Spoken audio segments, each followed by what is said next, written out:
Format of income and expenditure account, income and expenditure account का format क्या होता है, ठीक है। Okay, this is the format of income and expenditure account. तो जैसा कि स्टार्टिंग में आप नेम मेंशन करोगे कि आप कौन सा अकाउंट क्रिएट कर रहे हो, तो इनकम एंड एक्सपेंडिचर अकाउंट। फिर उसके आगे for the period ended, means जिस पीरियड के एंड में, जिस एंडिंग डेट पर आप ये अकाउंट क्रिएट कर रहे हो वो डेट यहाँ मेंशन हो जाएगी। डेबिट और क्रेडिट जो कि दो साइड होते हैं। Okay, there are 4 columns, first for expenditure, second for amount, third for income and fourth for amount. अब यहाँ पर रिसीट एंड पेमेंट अकाउंट में जितने भी करंट ईयर से रिलेटेड इनकम्स है और एक्सपेंडिचर्स है उनको आपको वहाँ से लेकर यहाँ पर रिकॉर्ड करना है। तो वो क्या क्या हो सकती है, तो यहाँ पर डायरेक्ट एक्सपेंडिचर से स्टार्ट किया गया है क्योंकि यहाँ पर ओपनिंग बैलेंस नहीं होता है, क्योंकि रिसीट एंड पेमेंट अकाउंट को स्टार्ट करने के लिए आपको ओपनिंग बैलेंस चाहिए, लेकिन यहाँ पर कोई ओपनिंग बैलेंस नहीं होता है। तो डायरेक्ट हम देखेंगे, फर्स्ट यहाँ पर दे रखा है टू सैलरीज। अब सैलरीज के साथ यहाँ पर एक एडजस्टमेंट दे रखा है आउटस्टैंडिंग। तो आउटस्टैंडिंग मीन्स क्या होता है, आपको पता है कि जो अमाउंट ड्यू है अभी तक नहीं दिया गया है, तो यहाँ पर आउटस्टैंडिंग अगर आपको एंडिंग का दे रखा है तो आप उसको क्या करोगे, ऐड, और अगर बिगिनिंग का दे रखा है तो जस्ट इसके अपोजिट आप इसको लेस कर दोगे, और एड लेस करने के बाद इनर में जो भी अमाउंट आएगा उसको आप ट्रांसफर करोगे आउटर में, अमाउंट के कॉलम में। ओके, सेकंड रेंट, रेंट अगर आपने पे किया है, इंश्योरेंस प्रीमियम आ गई। अब यहाँ पर जैसे आउटस्टैंडिंग आपको एडजस्टमेंट दे रखा था, यहाँ पर आपको प्रीपेड का एडजस्टमेंट दे रखा है। प्रीपेड आपको पता है माइनस होता है, लेकिन अगर ईयर के एंड का दे रखा है तो आप माइनस करोगे। अगर आपको सेम ये चीज़ अगर स्टार्टिंग के लिए दे रखा होता है, बिगनिंग अगर दे रखा है तो आप उसको क्या कर दोगे, जस्ट इसके अपोजिट आप उसको प्लस कर दोगे। फिर audit fees, printing and stationery, honorarium, telephone expenses, repairs, depreciation, sports material use. Sports material use आपको कितना लेना है कि आपके पास मटेरियल का स्टॉक है और आपने उस पर्टिकुलर ईयर में जितना मटेरियल यूज किया है सिर्फ उतना ही अमाउंट यहाँ पर आपको शो करना है। इसका कैलकुलेशन भी होता है जो कि हम आगे देखेंगे। ओके, उसके बाद इनकम साइड पे आ जाते हैं। इनकम में बाय सब्सक्रिप्शन, सब्सक्रिप्शन इनकम होती है ऑर्गेनाइजेशन की, ठीक है। तो यहाँ पर आपको फर्स्ट दे रखा है outstanding at the end. Outstanding मतलब अभी तक रिसीव नहीं हुई है, एक्रूड बोल सकते हैं हम आउटस्टैंडिंग के लिए। इनकम के सेंस में एक्रूड वर्ड भी यूज होता है। तो अगर यहाँ पर एक्रूड दे रखा है आउटस्टैंडिंग की जगह तो आपको कंफ्यूज होने की जरूरत नहीं है, दोनों एक ही चीज है। तो आउटस्टैंडिंग एंड का दे रखा है तो आप ऐड कर दोगे, और आउटस्टैंडिंग स्टार्टिंग का ओपनिंग दे रखा है, बिगनिंग दे रखा है तो वो आप माइनस कर दोगे। वैसे ही एडवांस में अगर आपको सब्सक्रिप्शन रिसीव हो गया है तो अगर बिगिनिंग दे रखा है तो आप ऐड करोगे, और अगर एंड का दे रखा है तो आप माइनस कर दोगे। फिर उसके बाद एंट्रेंस फीस रिसीव हो जाएगी, डोनेशन आपकी इनकम हो जाएगी, sale of old newspaper income हो जाएगी, हॉल रेंट, सन्ड्री रिसिप्ट्स, और लास्ट में यहाँ पर डिफिसिट दे रखा है।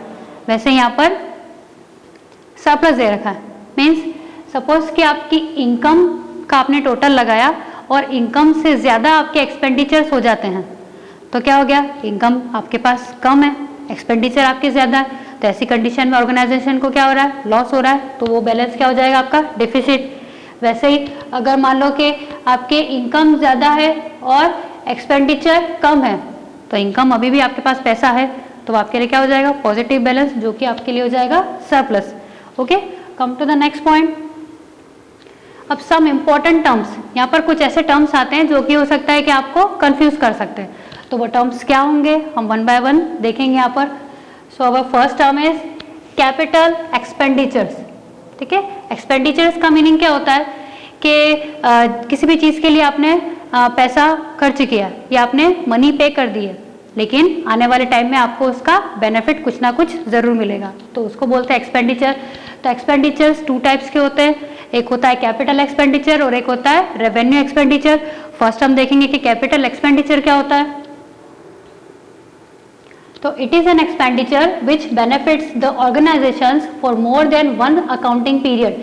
It results in the acquisition of assets which are used for the furtherance of activities carried on by the NPO. Examples include cost of land, building, furniture, any addition thereto.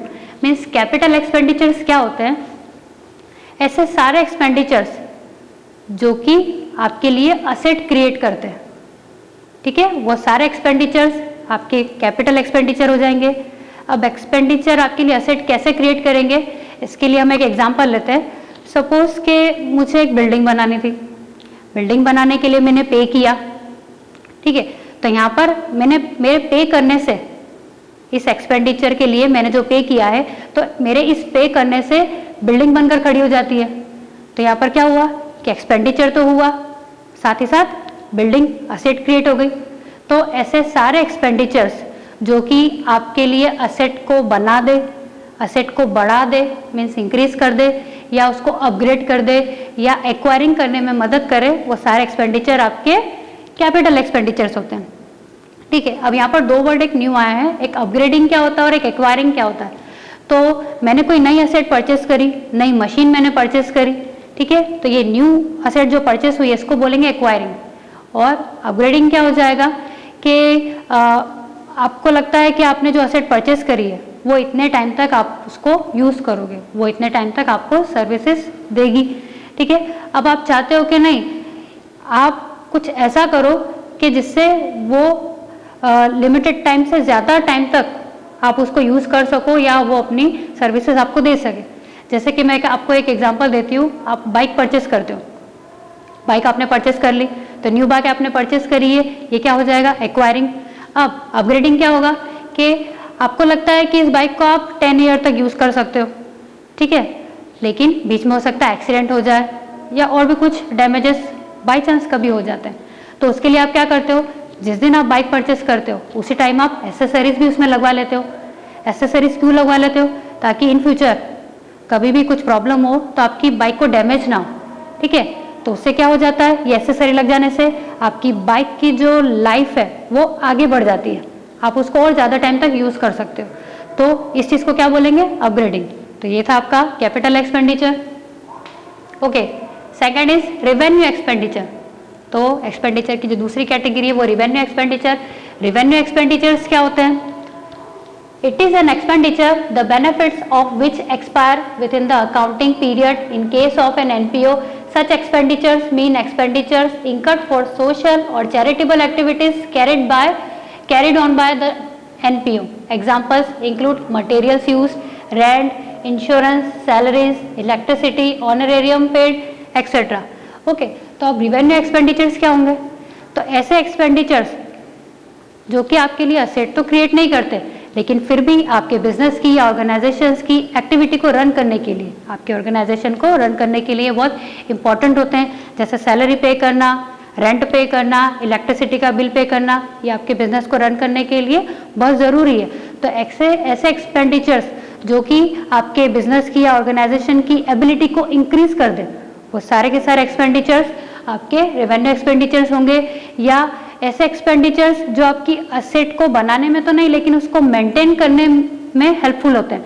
जैसे आपकी कोई asset है, वो बीच में खराब हो गई, मशीनें खराब हो गई, उसमें कुछ आपने रिपेयरिंग का वर्क करवा लिया, लेकिन उस टाइम नहीं जब आपने उसको परचेस किया, बल्कि आपने उसको बहुत टाइम तक यूज़ किया और बाद में आपको जब रिपेयरिंग का काम आता है, उसको मेंटेन करने की ज़रूरत पड़ती है, तो आप जब रिपेयर के जो एक्सपेंसेस पे करते हो वो आपके रिवेन्यू एक्सपेंडिचर्स होते हैं।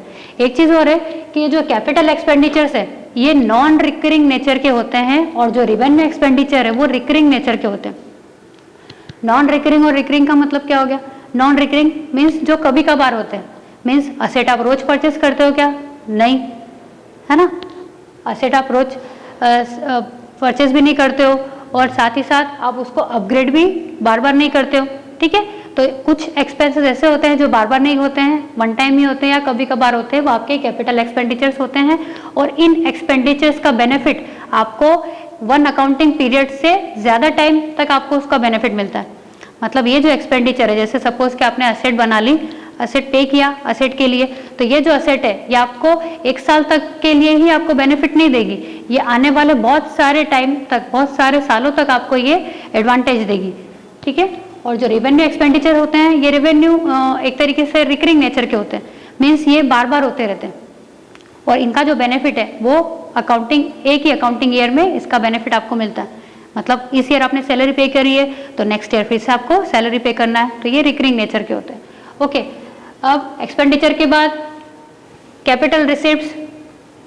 रिसिप्ट्स का टर्न आ गया। रिसिप्ट्स क्या होती है? तो जो भी अमाउंट आपके बिजनेस में आता है, आपके ऑर्गेनाइजेशन में आएगा या आप रिसीव करते हो, वो सारी की सारी आपकी रिसीट हो गई। रिसीट भी यहाँ पर 2 टाइप की होगी, एक कैपिटल रिसीट और एक रेवेन्यू रिसीट। कैपिटल रिसीट क्या हो जाएगी? Receipts other than revenue receipts are termed as capital receipts. Receipts from donor for the specified purpose are also termed as capital receipts. Example क्या क्या हो जाएंगे? बैंक लोन रिसीव किया, membership fees, sale of fixed asset. Okay, मतलब जहाँ से भी आपको अमाउंट रिसीव होता है वो आपकी रिसीव हो जाएगी, रिसीट हो जाएगी। तो ये कैपिटल रिसीट्स कैसे होगी? तो ये भी नॉन रिकरिंग नेचर की होती है। ऐसी इनकम जो आपको बार बार नहीं होती है, कभी कभार होती है, वो आपकी सारी की सारी क्या हो जाएगी? Capital receipt. जैसे कोई एसेट थी आपके पास, उस एसेट को आपने सेल किया, सेल करने पे आपको अमाउंट मिला, आपने अमाउंट रिसीव किया, तो आप बार बार एसेट को सेल करोगे क्या? आपके पास इतनी प्रॉपर्टी है कि आप बार बार उसको सेल करोगे? नहीं। तो ये कभी कभार होता है। तो ये जो इनकम हुई है ये हमारी कैपिटल रिसीट हो गई। बैंक से आपने लोन ले लिया, आप बार बार लोन लोगे क्या? नहीं। आपने बिजनेस स्टार्ट करने के लिए लोन लिया या किसी भी चीज़ के लिए आपने लोन लिया, तो ये जो अमाउंट आपके पास आया ये भी क्या हो जाएगी? आपकी रिसीट, कैपिटल रिसीट। उसके बाद मेंबरशिप फीस। कोई पर्सन बोलता है कि मैं सारा अमाउंट एक बार ही पे कर दूंगा, तो ये लाइफ मेंबरशिप फीस भी वो पर्सन वन टाइम ही पे करेगा, तो ये आपकी क्या हो जाएगी? Capital receipt. आई होप आपको समझ में आ गया होगा कि कैपिटल रिसीट क्या होती है। ओके, फिर कैपिटल रिसीट के बाद रेवेन्यू रिसीट। अब रेवेन्यू रिसीट क्या हो जाएगी? तो जैसे कैपिटल रिसीट का नेचर नॉन रिकरिंग है, वैसे रेवेन्यू रिसीट का नेचर भी क्या हो जाएगा? रिकरिंग। रिकरिंग मीन्स बार बार। तो ऐसी इनकम जो कि आप बार बार रिसीव करते हो वो सारी की सारी आपकी रेवेन्यू रिसीट हो जाएगी। Any income receive from the activities carried out by organization is term as revenue receipt. क्या क्या एग्जांपल हो जाएंगे? सब्सक्रिप्शन, ऑर्गेनाइजेशन बार बार रिसीव करेगा। एंट्रेंस फीस हो जाएगा, एडमिशन फीस हो जाएगा, आपको डोनेशन मिलता है, आपको रेंट, अगर आपने आपके क्लब का कोई पार्ट अगर आपने रेंट पे दे रखा है तो उसका रेंट आप बार बार रिसीव करोगे। तो ये सारे के सारे रिकरिंग नेचर की रिसीट से ये आपकी हो जाएगी रेवेन्यू रिसीट। ओके, अब फंड बेस्ड अकाउंटिंग, क्योंकि इनकम एंड एक्सपेंडिचर अकाउंट आपको बनाने से पहले आपको पता होना चाहिए कि फंड की अकाउंटिंग कैसे होती है। तो अब हम देखेंगे फंड बेस्ड अकाउंटिंग क्या होती है, इसका मीनिंग क्या होता है। तो meaning of fund based accounting, okay, it is an accounting method और प्रैक्टिस दैट इज फॉलो और preparation of accounts in which amount fund available for specific purpose is shown under specific fund account. Okay, जो fund होते हैं ये भी 2 type से होते हैं। एक होते हैं जनरल फंड, मींस जिसका पैसा आप किसी भी पर्पस के लिए, जनरल पर्पस के लिए यूज कर सकते हो, और दूसरा होता है स्पेसिफिक फंड। तो स्पेसिफिक फंड का पैसा या अमाउंट जो आपने रिसीव किया है वो आप उसी स्पेसिफिक पर्पस के लिए यूज कर सकते हो जिसके लिए आपको वो अमाउंट मिला है। तो ये जो स्पेसिफिक पर्पस वाले जो फंड होते हैं उनकी जो अकाउंटिंग होती है, उनके लिए एक स्पेशल अकाउंटिंग होती है, उसी को बोलते हैं fund based accounting. A not-for-profit organization maintain a separate bank account for each fund। तो इस फंड के लिए जो स्पेसिफिक फंड होता है उसके लिए एक सेपरेट बैंक अकाउंट मेंटेन किया जाता है और सेपरेट ट्रीटमेंट दिया जाता है। Okay, next, donation and income received towards that funds are credited to the fund account while the expenses are debited to such fund account. ठीक है, तो ये जो फंड आपको मिला है, इस फंड से रिलेटेड जो भी इनकम होगी आप उसको क्रेडिट कर दोगे और जो भी एक्सपेंसेस होंगे उनको आप क्या कर दोगे? डेबिट कर दोगे। और लास्ट में credit balance in the fund account is shown on the liability side of the balance sheet. Debit balance in the fund account is debited to the income and expenditure account. अब आपने fund की accounting कर दी, अब last में आप क्या करोगे? Balance निकालोगे। बैलेंस के लिए यहाँ पर बोला है कि अगर आपका क्रेडिट बैलेंस होगा तो उसको आप कहाँ पर शो करोगे? लायबिलिटीज में। लेकिन अगर डेबिट बैलेंस हुआ तो आपको कहाँ शो करना चाहिए? असेट में, क्योंकि लायबिलिटी का अपोजिट तो क्या हो गया? असेट। लेकिन यहाँ पर ऐसा नहीं है, अगर क्रेडिट बैलेंस है तो वो लायबिलिटी साइड में जरूर जाएगा, लेकिन अगर डेबिट बैलेंस है तो वो कहाँ जाएगा? इनकम एंड एक्सपेंडिचर अकाउंट में। ऐसा क्यों होगा? तो आपको सपोज के जितना अमाउंट मिला है, स्पेसिफिक फंड जो आपको मिला, ठीक है, वो किसी स्पेशल चीज के लिए मिला है, सपोज के मैच फंड के लिए आपको मिला। ओके, अब मैच फंड कराने के लिए आपके पास अमाउंट तो है, फंड है आपके पास, उसमें से आपने सारे एक्सपेंसेस माइनस कर दिए, उससे रिलेटेड जो भी एक्सपेंसेस है सब आपने माइनस कर दिए। उसके बाद भी आपके पास उस फंड, वो जो फंड था उसका अमाउंट अभी भी आपके पास है, जो कि आप आने वाले टाइम में वापस आप उस फंड को यूज कर सकते हो। तो वो फंड का अमाउंट अभी भी आपके पास है। फंड मतलब क्या हो गया? आपकी लायबिलिटी। क्यों लायबिलिटी हो गई? क्योंकि आपको वो फंड किसी स्पेशल चीज को कंप्लीट करने के लिए दिया गया, तो वो चीज को कंप्लीट करना आपका आपकी लाइबिलिटी, आपकी रिस्पॉन्सिबिलिटी है, ठीक है। तो इसलिए वो जो फंड का अमाउंट बचा है अभी भी, तो है तो वो फंड, इसलिए वो लाइबिलिटी साइड में जाएगा बैलेंस शीट में।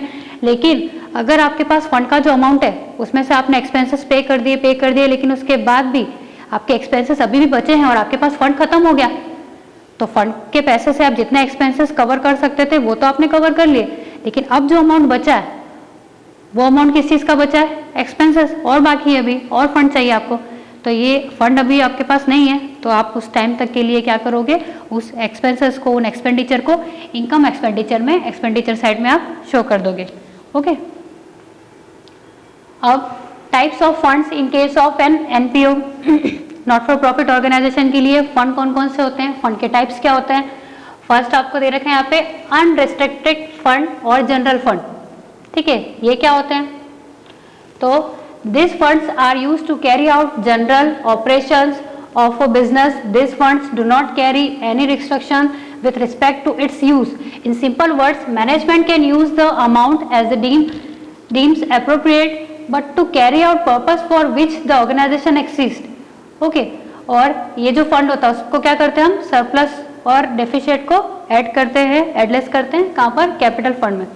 तो जनरल फंड मीन्स आप इतना ध्यान रखो बस कि जनरल फंड का मतलब क्या होता है कि ये जो फंड आपको जब रिसीव होगा, इस फंड का अमाउंट आप किसी भी जनरल पर्पस के लिए कर सकते हो, आपके ऑर्गेनाइजेशन की डेली एक्टिविटी के लिए कर सकते हो, ठीक है। और लास्ट में जो आपके पास सरप्लस या डेफिसिट आएगा उसको आप कहाँ पर शो करोगे? जो आपके पास कैपिटल फंड है वहाँ पर आप सरप्लस को ऐड कर दोगे और डेफिसिट को माइनस कर दोगे, ये आपका जनरल फंड है। उसके बाद दूसरा फंड कौन सा होता है हमारा? Restricted fund. रिस्ट्रिक्टेड फंड क्या हो जाएगा? These are the funds the use of which is restricted either by the management or by the donor for specific purpose। मतलब specific purpose के लिए जब आपको डोनेशन मिलेगा या जो फंड मिलेगा, उस फंड को आप उस स्पेशल स्पेसिफिक पर्पस के लिए ही यूज कर सकते हो, दूसरी किसी चीज के लिए आप उसका अमाउंट यूज नहीं कर सकते हो, उसको बोलेंगे रिस्ट्रिक्टेड फंड या स्पेशल फंड या स्पेसिफिक फंड भी इसको बोलते हैं।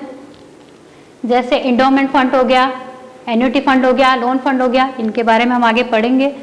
प्राइज फंड, स्पोर्ट्स फंड, जैसे स्पोर्ट्स फंड है तो स्पोर्ट्स फंड का पैसा आप सिर्फ स्पोर्ट्स के लिए ही यूज कर सकते हो, उसको आप सैलरी देने के लिए या इलेक्ट्रिसिटी बिल पे करने के लिए आप इस अमाउंट का यूज नहीं कर सकते हो, ठीक है। प्राइस डिस्ट्रीब्यूट करने के लिए आपको दिया है फंड, तो आप इस अमाउंट से सिर्फ प्राइस ही परचेस करके लेकर आओगे और प्राइस ही डिस्ट्रीब्यूट करोगे, उसका पैसा आप कहीं और किसी अदर चीज में यूज नहीं कर सकते हो। ओके। अब ये जो रिस्ट्रिक्टेड फंड है इसमें जो कैटेगरीज होती है, मतलब कौन कौन से ऐसे फंड होते हैं, स्पेसिफिक फंड होते हैं, रिस्ट्रिक्टेड फंड होते हैं जो कि इस कैटेगरी में आते हैं, वो हम देखते हैं। तो रिस्ट्रिक्टेड फंड कौन कौन से होते हैं? फर्स्ट हो जाएगा स्पेसिफिक रिवेन्यू फंड, फिर हो जाएगा कैपिटल प्रोजेक्ट फंड, फिर government grant, endowment fund, annuity fund और लोन फंड। अब ये चीज क्या होती है ये हम एक बार शॉर्ट में देख लेते हैं। स्पेसिफिक रिवेन्यू फंड, तो this fund are created and maintain to show the income and expenses related to the specific operation separately from the general revenue incomes and expenses. Okay, इसको समझने के लिए मैं आपको एक एग्जांपल देती हूँ। स्पेसिफिक रिवेन्यू फंड, इसका मीनिंग आप स्पेसिफिक किसी पर्पज से लगा सकते हो, जैसे यहाँ पर दे रखा आपको टूर्नामेंट फंड, ठीक है। एग्जाम्पल के लिए दे रखा आपको ट्रीटमेंट ऑफ टूर्ना फंड, तो ये जो टूर्नामेंट फंड है ये रिस्ट्रक्चर्ड फंड है, स्पेसिफिक रिवेन्यू फंड है। स्पेसिफिक क्यों हो गया? आपको टूर्नामेंट करवाने के लिए फंड दिया गया है, इसका यूज आप टूर्नामेंट करवाने के लिए ही यूज करोगे और किसी चीज के लिए आप इसका यूज नहीं करोगे, तो ऐसे फंड को क्या बोलेंगे? स्पेसिफिक रिवेन्यू फंड, जहां पर उस रिवेन्यू का नाम मेंशन कर दिया गया है, आपको बता दिया है कि यही चीज है जिसके लिए आपको इस फंड का अमाउंट यूज करना है, ठीक है। तो ट्रीटमेंट ऑफ टूर्नामेंट फंड, तो आप इसको फंड है, फंड कहां पर शो होगा? Liability side. अब यहाँ पर टूर्नामेंट फंड आपको दे रखा 50,000, मतलब आपके पास जो फंड का अमाउंट आया कितना है? 50,000। इसकी अकाउंटिंग कैसे करोगे आप? आगे टूर्नामेंट आपने जब करवाया, आपने डिसाइड करा कि कोई भी पर्सन इस टूर्नामेंट को देखने नहीं आ सकता, जो इसकी टिकट परचेस करेगा वो ही टूर्नामेंट देख सकता है, तो आपने टिकट को सेल करा, सेल करने पे आपको क्या मिला? अमाउंट मिला। तो इससे क्या हो गया? आपका फंड का अमाउंट बढ़ गया। फंड में आपके पास ऑलरेडी 50,000 थे, 20,000 आपको सेल टिकट को सेल करने से मिला। कितना हो गया आपके पास? 50 और 20 70 के बाद कुछ लोगों ने आपको टूर्नामेंट करवाने के लिए डोनेशन भी दे दिया, तो आपके पास अमाउंट कितना हो गया 74,000। ठीक है, अब उसमें से इस टूर्नामेंट को करवाने के लिए आपने जितने भी एक्सपेंसेस करे उसका अमाउंट कितना है 10,000। तो 74,000 आपके पास इस फंड का अमाउंट आपको शो कितना हो रहा है 74,000, जिसमें से 10,000 के एक्सपेंसेस आपने माइनस कर दिए। तो अब इस फंड में कितना अमाउंट बचेगा 64,000। तो ये जो आपने सॉल्व किया है, ये जो चीज़ें यहाँ पर शो करी है, ठीक है, इसको क्या बोलेंगे फंड बेस्ड अकाउंटिंग। आपने टूर्नामेंट फंड था आपके पास, इस फंड की आपने क्या करा है यहाँ पे अकाउंटिंग करी और लास्ट में आपने बताया है कि 64,000 नेट बैलेंस है आपके टूर्नामेंट फंड में अभी भी। ओके, फिर इसके बाद वाला जो फंड है वो कौन सा है कैपिटल प्रोजेक्ट फंड। कैपिटल जैसा कि आपको नाम से क्लियर हो रहा होगा, आपने देखा होगा कि 11th क्लास में कि जो भी असेट हम बिजनेस के लिए लेकर आते हैं वो क्या हो जाती है असेट बिजनेस की क्या हो जाती है कैपिटल हो जाती है। आपने अकाउंटिंग इक्वेशन की है, अकाउंटिंग इक्वेशन में अगर आपने कोई मशीन परचेस करी है तो क्या हो जाएगा, एक तो वह कैपिटल में भी ऐड होगी और साथ ही साथ मशीन में भी ऐड होगी, मीन्स असेट भी इंक्रीज हो जाएगी और कैपिटल भी इंक्रीज हो जाएगी। वही चीज़ आपको यहाँ भी देखनी है, वही चीज़ यहाँ पर भी हुई है कि कैपिटल प्रोजेक्ट फंड मतलब असेट से रिलेटेड जितने भी फंड आपको मिलेंगे वो सारे कैपिटल प्रोजेक्ट फंड होंगे। Means this funds are also shown on the liability side, क्योंकि फंड है, फंड तो लाइबिलिटी साइड ही शो होगा। यहाँ पर आपको बोला है कि आपको बिल्डिंग बनाने के लिए फंड दिया है या कोई पैविलियन बनाने के लिए फंड दिया है, कोई असेट बनाने के लिए फंड दिया, तो वो असेट बनाने के लिए ही आप उस फंड का यूज करोगे। तो ये हो गया आपका capital project fund. Okay, donation and other receipts और to acquire construct specific fix asset, वैसे यहाँ पर भी क्या हो जाएगा, अगर आपको डोनेशन मिलता है तो आप उसमें ऐड कर दोगे और अगर उसके एक्सपेंसेस होंगे तो आप उसको माइनस कर दोगे। जैसे यहाँ पर उसको अच्छे तरीके से समझने के लिए आपको एक एग्जांपल दिया है डोनेशन फॉर बिल्डिंग फंड। यहाँ पर आपको बिल्डिंग बनाने के लिए फंड दिया गया, तो मतलब इस फंड का पैसा बिल्डिंग बनाने के लिए यूज करोगे। ओके, अब इसका ट्रीटमेंट कैसे करोगे, इस फंड की आप अकाउंटिंग कैसे करोगे, तो ये जो कैपिटल प्रोजेक्ट फंड होते हैं इनकी अकाउंटिंग के लिए आपको 3 चीजें ध्यान में रखनी है। पहली चीज क्या हो जाएगी, पहली चीज हम देख लेते हैं कि आपको बिल्डिंग बनाने के लिए पैसा मिला, ठीक है, आपने बिल्डिंग बनाना स्टार्ट करी, बिल्डिंग बनाते बनाते आपने देखा कि आपकी बिल्डिंग का कुछ पार्ट कंप्लीट हो गया, उसके कंस्ट्रक्शन का कुछ पार्ट कंप्लीट हो गया और उस कंस्ट्रक्शन के लिए आपने कितना अमाउंट पे कर दिया 2 लाख रुपीस। ठीक है, मतलब 2 लाख रुपीस आपने उस पार्ट को बनाने के लिए खर्च कर दिया, मतलब 2 लाख रुपीस की बिल्डिंग आपकी बन के रेडी है। तो ये 2 लाख रुपीस की आपकी बिल्डिंग कंस्ट्रक्ट हो गई है, तो आपने बिल्डिंग कहाँ जाएगी आपकी असेट साइड में, आपने लिख दिया asset construction of building in progress 2 lakh. In progress क्यों लिखा है, क्योंकि ये पार्ट अभी कंप्लीट नहीं हुआ है, अभी और बनेगा, लेकिन अभी जितना बनकर कंप्लीट है वो कितना है 2 लाख। तो क्या हो गया, आपकी असेट बन गई 2 लाख तक की, असेट साइड में आपने शो कर दिया। ओके, उसके बाद असेट आपकी क्या करेगी, कैपिटल को भी इंक्रीज करेगी, तो यहाँ पर कैपिटल तो नहीं होती है, कैपिटल फंड होता है, तो ये 2 लाख से आपकी कैपिटल भी बढ़ जाएगी। कैपिटल फंड आपके पास था सपोज 8 लाख था, 2 लाख की बिल्डिंग आपकी बन गई, तो construction of building in progress 2 lakh आपने शो कर दिया और 10 लाख क्या आपकी कैपिटल कितनी हो गई, 8 लाख से कितनी हो गई 10 लाख हो गई। ओके, अब उसके बाद फंड की अकाउंटिंग तो अभी तक आपने नहीं करी, तो अब हम देखेंगे कि फंड क्या हुआ। फंड आपको कितने का मिला था, सपोज आपको फंड मिला 7 लाख का, ठीक है, इसमें से कुछ लोगों ने आपको हेल्प कर दी कि इस बिल्डिंग को बनाने के लिए हम हमारी तरफ से कुछ डोनेशन देना चाहते हैं, तो उन्होंने कितने का डोनेशन दे दिया 1 लाख का, तो टोटल अब आपके पास बिल्डिंग बनाने के लिए कितना फंड है 8 लाख। ओके, इस 8 लाख में से आपने 2 लाख तक की बिल्डिंग कंप्लीट हो गई है, तो 2 लाख रुपीज आपने पे कर दिए कंस्ट्रक्शन करने वाले को। तो अब आज की तारीख में बिल्डिंग फंड में आपके पास कितना अमाउंट अवेलेबल है 6 लाख। तो ये जो बिल्डिंग फंड बनता है या जो कैपिटल प्रोजेक्ट के जो फंड होते हैं उनका इफेक्ट 3 टाइप से जाएगा। पहले तो क्या हो गया, असेट बन गई, दूसरा क्या हो गया, कैपिटल भी आपकी इंक्रीज हो गई, और थर्ड आप क्या करोगे, उस कैपिटल उस फंड में से कितना अमाउंट आपने यूज कर दिया और अब उस फंड में कितना अमाउंट बचा है वो आप यहाँ पर शो करोगे। लास्ट इज जो बाकी के जो फंड बचे थे वो क्या क्या होते हैं। फर्स्ट आपको दे रखा है गवर्नमेंट ग्रांट। गवर्नमेंट ग्रांट क्या होती है कि जब आपको कोई अमाउंट या कोई डोनेशन गवर्नमेंट से मिलता है तो वो आपकी गवर्नमेंट ग्रांट हो जाती है, और वो भी स्पेसिफिक होती है कि गवर्नमेंट ने आपको जिस चीज के लिए डोनेशन दिया है आप उसका यूज उसी चीज के लिए करोगे। ठीक है, जैसे यहाँ पर एग्जांपल दे रखा है पोलियो एरेडिकेशन पर्पस, मीन्स इस ग्रांट का यूज आप इसी पोलियो इरेडिकेशन के लिए ही करोगे। उसके बाद फोर्थ आपको दे रखा है एंडोनमेंट फंड। एंडोनमेंट फंड क्या होता है, तो इसके लिए एक एग्जाम्पल से आपको और अच्छी तरीके से समझ में आ जाएगा। एक पर्सन है जो कि ऑर्फनेज जाता है देखने के लिए कि ऑर्फनेज में क्या होता है। वहाँ पर जब वो जाता है उससे ये चीज़ फील होती है कि इस ऑर्फनेज की फाइनेंशियल कंडीशन थोड़ी डाउन है, ठीक है। तो उसे ऐसा लगता है कि उसे इस ऑर्फनेज की कुछ फाइनेंशियली हेल्प करनी चाहिए। तो वो क्या करता है कि 10 लाख रुपीज़ ऑर्फनेज को डोनेट कर देता है और उससे बोलता है कि मैं आपके यहाँ पर जो इलेक्ट्रिसिटी का बिल आ रहा है वो बिल पे करने के लिए मैं आपको ये 10 लाख रुपीज़ डोनेट करता हूँ। अब ऑर्फनेज ने क्या करा, ये डोनेशन एक्सेप्ट कर लिया, लेकिन अब उस 10 लाख में से जब डोनेशन इस 10 लाख में से जब इलेक्ट्रिसिटी का बिल पे होता जाएगा, सपोज 5000 है या 7000 है, जो भी एक अमाउंट डिसाइडेड अमाउंट, तो जब बिल पे होता जाएगा तो एक टाइम ऐसा आएगा कि वो जो डोनेशन है, वो जो फंड दिया था 10 लाख, वो खत्म हो जाएगा। तो अब क्या करना, तो ऐसी कंडीशन में वो पर्सन क्या करेगा जिसने डोनेशन दिया था, वो ऑर्फनेज को जब 10 लाख रुपीज़ देगा तब वो बोलेगा कि आप इस 10 लाख को इन्वेस्ट कर दो, और इन्वेस्ट करने से जो इंटरेस्ट आएगा उस इंटरेस्ट से आप क्या करो, इसका इलेक्ट्रिसिटी का, ऑर्फनेज का इलेक्ट्रिसिटी का बिल पे करते रहा करो। तो उससे क्या हो जाएगा कि जो अमाउंट है, मेन जो अमाउंट था 10 लाख का, वो भी चेंज नहीं होगा, एज इट इज रहेगा, और साथ ही साथ उसके इंटरेस्ट से बिल भी पे होता रहेगा। तो ये जो कंडीशन है, ये जो फंड है, कौन सा फंड है, एंडोनमेंट फंड है। ओके, उसके बाद सेकंड है आपका 5th पॉइंट है एन्युटी फंड। एन्युटी फंड क्या होता है कि किसी पर्पस से, किसी पर्सन ने किसी पर्पस से आपको अमाउंट डोनेट किया या प्रॉपर्टी डोनेट कर दी। ओके, अब वो आपको दे रहा है प्रॉपर्टी अमाउंट, जो भी उसने आपको दिया है, वो आपसे कहता है कि आप इस अमाउंट को यूज करो या इस प्रॉपर्टी को यूज करो, लेकिन जब भी इससे जो भी इनकम होगी उसका एक पार्ट आप मुझे भी देना।